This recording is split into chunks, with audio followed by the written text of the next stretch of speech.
Deux convictions immédiates. La première, quelles que soient les sirènes, il me faudra tout faire pour éviter de me retrouver assigné à résidence, surtout dans un nom, a fortiori celui d'une ville où je sais désormais qu'elle s'y déclenche et hurle jour et nuit, parfois même en silence.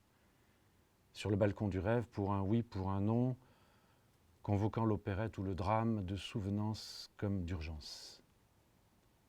La seconde, avant même que j'y pose le pied, gorge nouée, le nom de cette ville condense déjà en moi l'effet robe de nuit d'un futur antérieur. Corps ramassé ce matin, je suis rassuré, j'ai dormi à l'endroit, ma tête en guise de résultat, si bien que le soleil est là, fixé aux doubles faces, la tourterelle au rendez-vous, posée sur la rambarde, ravi de faire valoir son équipement de série, sa rousseur, sa finesse levantine, son roucoulement d'adolescente nullement refaite, vérité funambule sur ses pattes légères. Je suis rassuré. Je sais à présent que cette ville m'échappe et que c'est absolument nécessaire pour éprouver son rayonnement autant que son système d'aspiration et de report, pour capter ses effets de seuil, d'excitation, de franchissement, de deuil rentré, ces élans d'allégresse pour être témoin de la mise au jour comme du coffrage du jour lui-même sur le chantier plastique de ce qui lui arrive de l'intérieur ou depuis les confins, tellement proche, toujours à flux tendu. Je sais en outre que je ne suis pas seul dans mon cas, nous en sommes tous là, tourterelles y compris.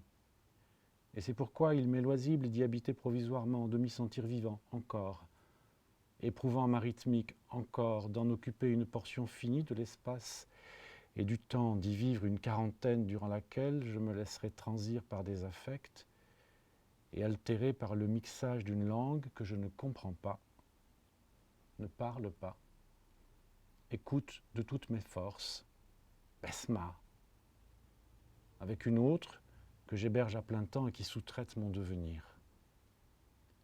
À dire vrai, tout ça, je l'ai saisi hier soir lorsque, dépliant sur la table de verre le plan, m'a sauté au visage combien cette feuille de papier coloré imprimée, quel que soit par ailleurs son format, son scrupule symbolique, pour ne rien dire de ses légendes, ne pouvait pas coïncider avec ce réel qu'elle impliquait pourtant et auquel le nom de Beyrouth, le battement des deux syllabes, leur puits secret araméen autour de quoi il me faudra tourner souvent pour pouvoir l'approcher au point de le faire mien, prête une contenance. L'idée m'a traversé encore, c'était le lendemain.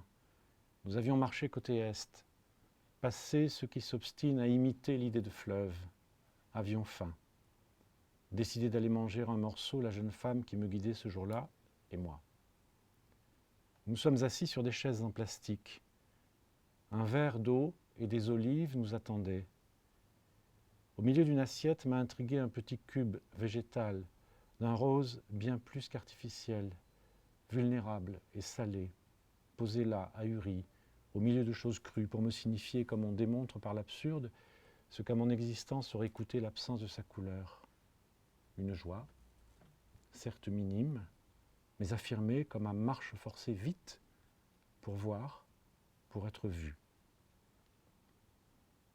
Entre l'expérience possible de cette ville et sa non moins possible compréhension, me suis-je dit, la conséquence risquait ainsi de n'être jamais bonne, sinon parfois, à condition de vivre à l'échelle d'un lieu détouré par le temps sous l'aspect d'une fable, d'une ficelle à véranda, d'un phrasé, bref, au coin d'une table, évoquant le sumac, lequel, sitôt articulé, prêterait au rouge des lèvres un goût acidulé plus prononcé qu'un jus de grenade ou que le seul mot écrit. Sans faire de moulinet, j'ai bu une gorgée, tendu l'oreille, croqué le petit cube. Le restaurant servait ce jour-là de cantine à des hommes seuls et calmes, répartis dans la salle comme des pions au jaquet. Les garçons étaient polis, ils jetaient le dé à tour de rôle, moyennant quoi les hommes se levaient en silence, changeaient de place sans se faire prier ou bien disparaissaient. Ayant effleuré le lapnais, servi dans un ramequin à peine moins blanc que lui, j'ai constaté au bout de mes doigts que le pain s'enroulait seul pour se changer en une petite corne d'abondance huilée de chic sur son rebord. Porter l'assemblage à ma bouche m'a révélé un geste ancien qui ne venait pas de moi. De n'être pas comprise, de ne pouvoir sans doute jamais tout à fait le devenir, ai-je songé en mâchant lentement, la ville, se saisissant elle-même, se sauverait peut-être d'elle-même.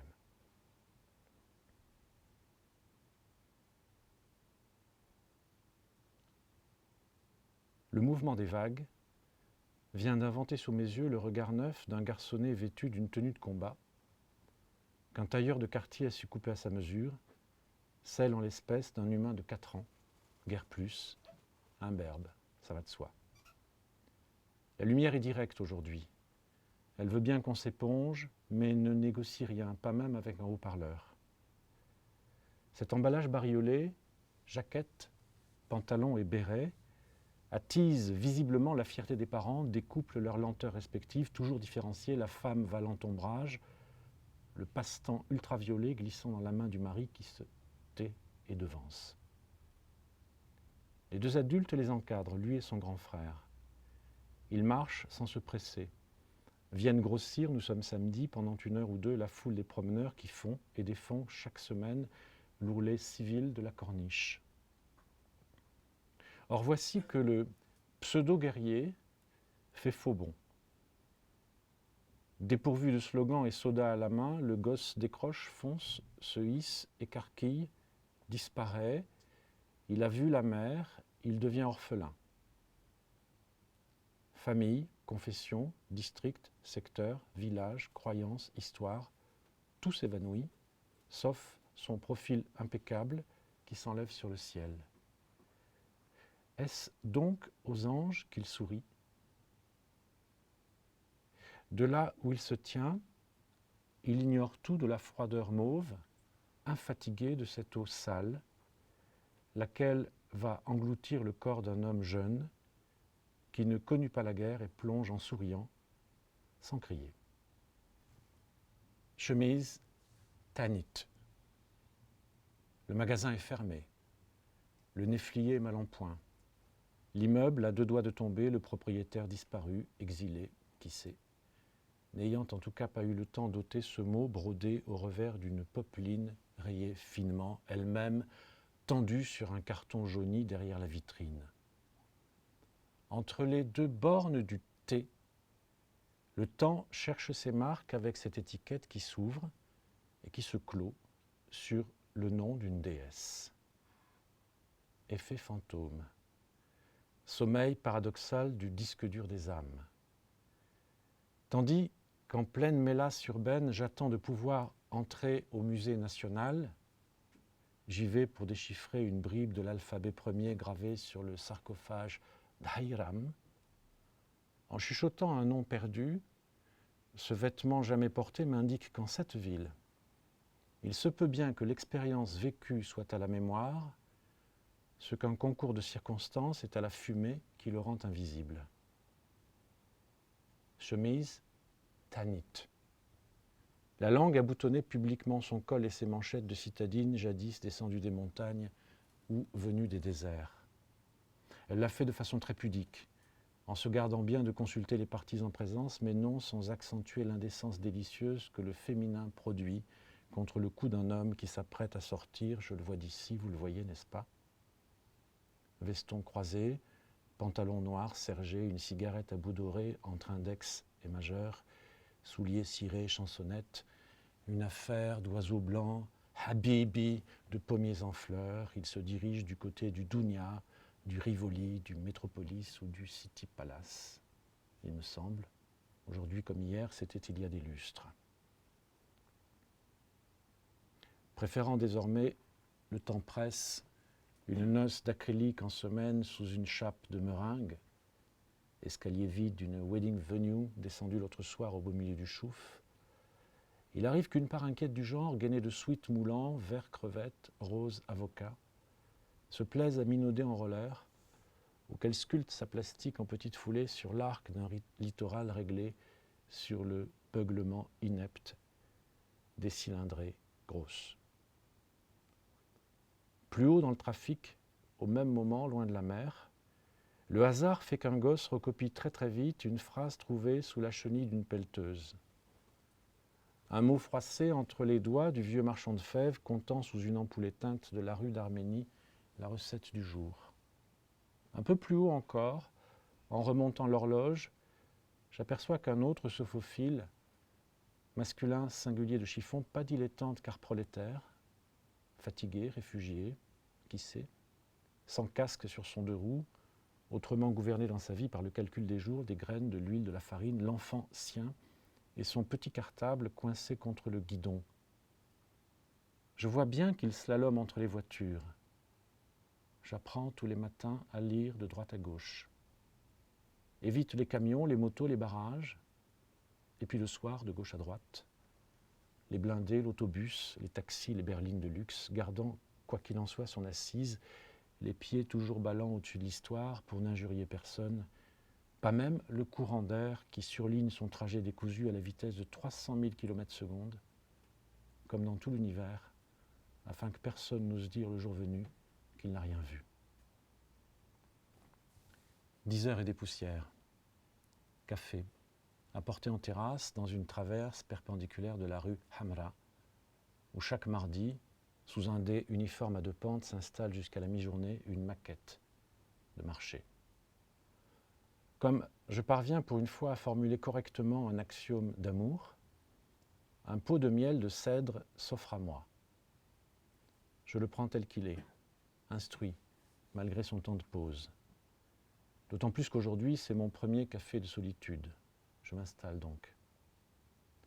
La une du quotidien mise à plat devant moi m'importe très peu l'odeur doucereuse des herbes fausses brûlées sur un tapis grenat dans un bruit de siphon. La lumière se rétracte, la coriandre prend sa voix de fossé. Lire, c'est évidemment autre chose. C'est faire sortir l'état du monde de son salon. Mais là, il obéit si bien à la charte graphique que je ne sais plus quel jour on est, d'où l'affolement léger de l'écriture, le feuilletage au compas tenté en désespoir de cause et dans l'essai de penser d'abord ce qui vient, pour saisir ce qui est, il n'y a rien d'autre à faire, c'est difficile. Naguère y parvenir supposait l'existence en façade de 3 arcades étroites, une distribution soumise à la beauté dialectique et trouée d'une hospitalité contre un banal dehors-dedans. Chacun sait qu'elles sont à présent condamnées. La reconstruction de la ville est un crime parfait. Mais, sauf erreur, depuis que je suis là, je n'ai vu personne filer, pleurer sous l'oranger. Le café est brûlant. Nous sommes fin avril. C'est ce que je finis par déchiffrer et la bataille du printemps s'annonce imminente aux confins du Kalamoun. C'est écrit noir sur blanc et c'est la fonte des neiges qui veut ça. Reste que sur une pleine page, à l'intérieur comme par miracle, au sortir de pourparlers interminables, la prose a dû céder pas mal de terrain. Elle n'avait pas d'autre choix, trop de pertes à la clé, mais c'est conjoncturel, déclare le porte-parole d'une ONG. C'est à ce moment précis que je lis qu'une très jeune femme, selon les premiers éléments de l'enquête, on suppose qu'il s'agit de la fille d'un roi, a été enlevée par un dieu, lequel a su tromper sa vigilance en se changeant en un superbe taureau blanc. Faux raccord impeccable, je n'en crois pas mes yeux, la serveuse dépose sur ma table la petite tasse et la petite cafetière à long manche contenant le breuvage onctueux d'un brun jaloux d'œil de génisse. Elle me sourit visuellement, ne semble pas plus affectée par ce fait divers que les quelques clients attablés autour de moi. L'histoire se passe, c'est vrai, il y a plus de 3000 ans. Y revenant, je lis ceci. Les cornes de l'animal sont petites. Son front n'est pas menaçant.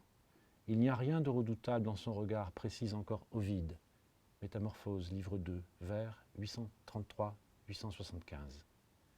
En sorte qu'on imagine sans peine la suite et la fin de l'histoire. La fille d'Agénor, l'identité du père est désormais connue, c'est bel et bien le roi de Tyr, au sud Liban, où je me rends dans quelques jours. D'abord craintive, admirative, finit par s'approcher, va même jusqu'à tendre des fleurs sauvages vers le mufle de l'animal, lequel, malgré son impatience de mâle cherchant à décharger, se laisse maintenant caresser, ralentit sa dictée, baise les mains de la jeune fille. Europe, c'est son nom, qui n'a plus peur de s'installer sur le dos de la bête. Le dieu s'éloigne alors lentement de la terre ferme, s'enfonce dans la mer et emporte, sans berceuse, sa victime vers le large. Lorsqu'il s'agit de traverser l'avenue Soleiman Frangé, l'avenue El Khrouri, ou même la rue Makdissi, l'interrogation qui hante le piéton que j'héberge par stricte nécessité est chaque fois celle qui consiste à choisir le verbe inaccompli le plus efficace ou en tout cas le moins balourd. Je traverse ou je vais traverser. Interrogation elle-même suivie dans la foulée par une consigne impérieuse, une fois le type lancé, avance, ne te retourne pas, n'oublie pas d'oublier. Et voici le marcheur devenu aussitôt dans un bazar d'invertisseurs et d'invectives, un Orphée aux petits pieds.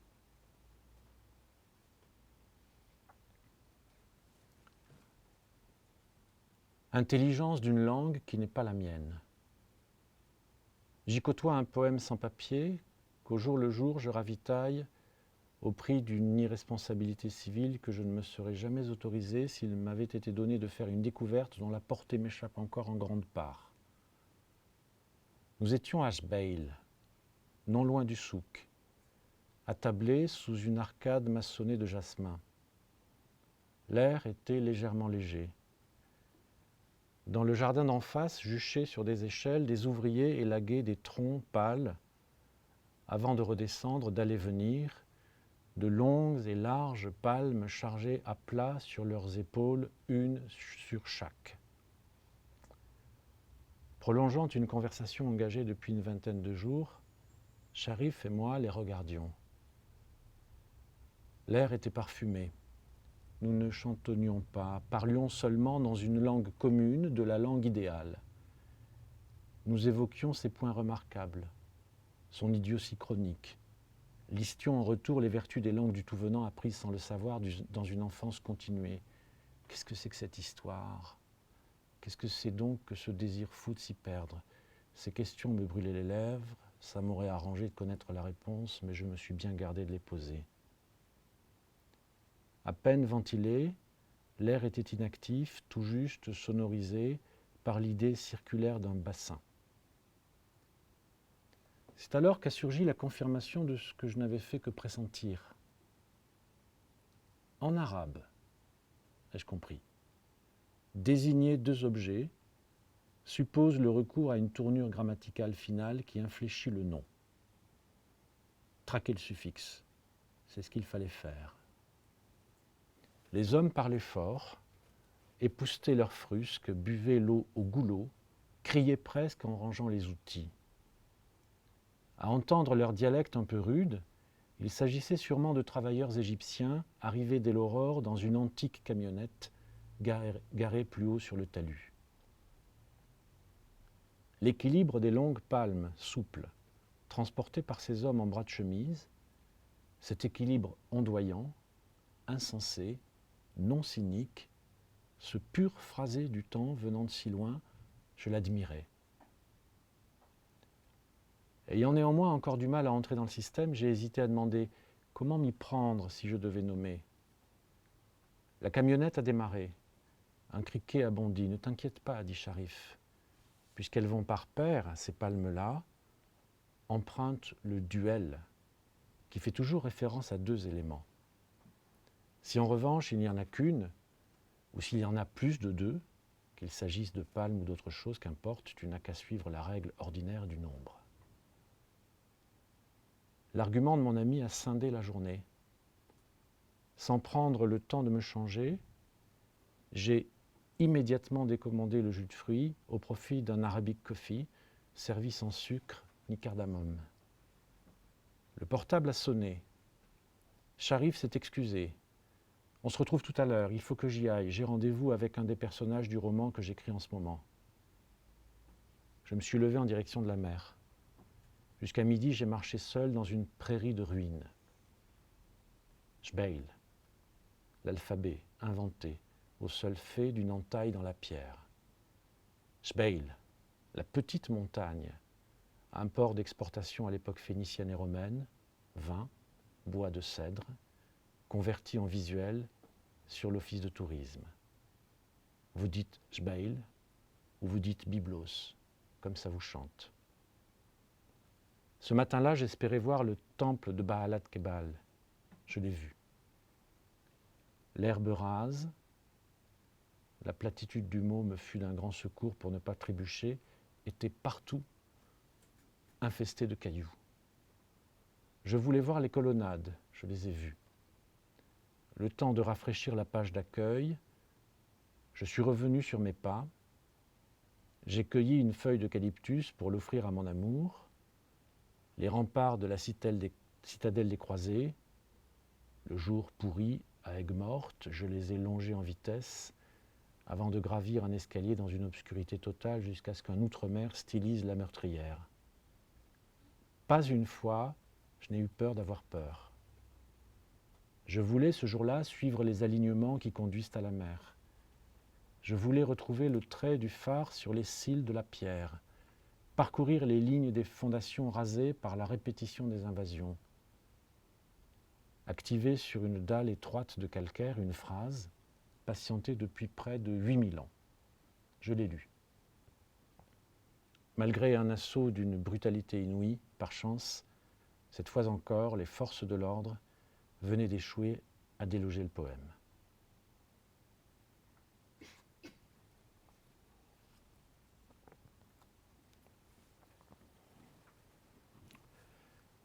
Qu'on le veuille ou non, la nuit tombant ici est entravée par un surgissement d'immeubles ayant changé la bordure d'Ain el-Mraïsé en un paravent de béton grâce auquel des nantis exilés signifient leur puissance spectrale. La mer grisaille, elle est aujourd'hui une entité plausible, guère plus qu'une vue de l'esprit, lui-même souillé par un lot d'algues vertes étouffant les rochers. Malgré les réglages successifs et le nettoyage de la cellule, mixé sur une platine qui sature à la source, ça crache en boucle dans les rues d'Amra. Ça n'arrête pas. D'autant qu'à chaque carrefour et du soir au matin, des types d'âge mûr, mocassins bleu canard et rayonnent, ne cessent de répéter, comme pour se persuader qu'une rémission proche, debout dans leur étui, « Taxi, taxi ». Passer le pittoresque qu'on m'a vanté, j'ignore pourquoi, à force, ça me désespère. Il faut que je rentre et file sur le balcon. Comme s'il allait faire couler un peu d'encre ou me sauver la vie, tendu entre deux tours, un trapèze de vide me suggère une hypothèse. Le temps de la formuler, les mains enduites de magnésie, mon être s'élance, puis il décroche au-delà du parc de l'Aïoubi, au-delà du stade où courent des étudiants modèles sous l'œil d'un coach d'importation, autour du Palais Rose, au-delà de Manara, avant d'aller se vriller sur l'axe rouillé du Luna Park. Ça va un peu mieux. Le vent arrive du nord-est et avec lui l'enlèvement de l'anti-Liban. Il m'enveloppe par bouffées tournoyantes. Il siffle mesa voce, me faisant oublier au passage que je n'ai pas mangé depuis hier. C'est qu'ici je rêve mal, quasiment à l'envers, si bien que je passe des heures à me mettre en scène au milieu de baigneurs et d'enfants, condamné au silence pour la simple raison que je ne parle pas la langue que j'entends nuit et jour. En connaître par cœur, un bref échantillon serait vital. Qu'est-ce que tu attends pour t'y mettre, me souffle le dictaphone. Admettons. Ça passera d'abord, ai-je décidé en me couchant, par l'écoute studieuse d'une chanson de Fayrouz, puisqu'elle emplit l'espace morose de mon studio, où disposer d'une table de travail, un meuble au piétement métallique d'ancien secrétariat m'aura été finalement accordé, fit avant mon arrivée l'objet d'une demande réitérée auprès de mes logeurs, lesquels ne juraient que par le divan. La dame chante. Passé l'arpège de l'oud, le chant de la flûte et le tutti des violons, une nuit mélodique abandonne la loge, c'est une histoire d'oiseaux blancs. Une histoire d'amour sous le couvert d'arbres fruitiers et de rosés, car c'est aussi une histoire de sommeil. La dame aura 81 ans en novembre prochain. On me dit qu'elle vit à présent dans le quartier, à 2 pas du lieu que j'occupe. On me dit qu'elle ne sort plus beaucoup. Nourad Haddad chante. Elle est chrétienne maronite. Elle chante. Fayrouz est son nom de scène, qui veut dire turquoise. Ce qu'implique le fait d'avoir un nom de scène, je ne sais pas. Et pourtant, je chante avec elle. Hanala Habibi. Des sons passent par ma gorge. Je les entends, je ne les connais pas. Habibi Hilia. Ayant refusé de prendre parti, Fayrouz ne s'est pas produite au Liban entre 1977 et 1994. Le 17 septembre de cette année-là, elle a donné un concert au centre-ville de Beyrouth devant 50 000 personnes. Ce soir, je chante à l'unisson d'un trapèze de silence. La foule est rassemblée sur la place des Martyrs. Il y a des chrétiens, il y a des druzes, il y a des sunnites, il y a des chiites. La chanson qui me traverse est celle d'une femme qui pense vocalement à l'homme qu'elle aime, lequel ne répond pas.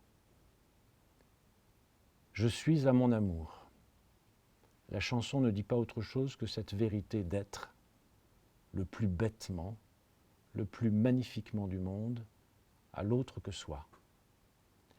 Elle n'est rien d'autre, cette chanson, qu'un pur datif, qu'un surcroît d'être qui abolit enfin l'être en soi, d'être soi.